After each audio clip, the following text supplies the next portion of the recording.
Welcome to Luca is a Billionaire, where the only thing I invest in is your answers. You begin by confirming your Google Pay profile is active and tied to the correct phone number. This ensures bank routing works. Once done, verify a bank account is linked through mobile number verification or net banking. You do not need a debit card.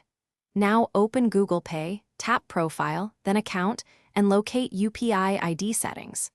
Start the change process immediately so you don't lose session state. This is where Google verifies ownership before allowing an ID update.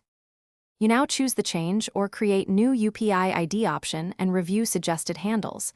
Pick one clear and professional. Once selected, Google Pay will send an OTP to your registered mobile number. Enter it promptly to authenticate.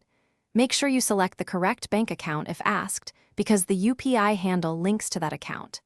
Confirm and submit the change. The app will process and update your ID. If processing pauses, wait a minute and check connectivity. Finish by confirming the new UPI ID displays in your profile, and then send a small test payment to a trusted contact.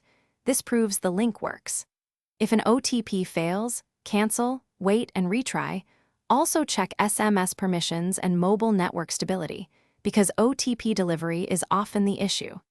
If the ID doesn't map to your bank or payments bounce, contact your bank or Google Pay support. They can reconcile UPI handle mappings and complete the change. Thanks for watching, and please subscribe. It's the best investment you'll ever make.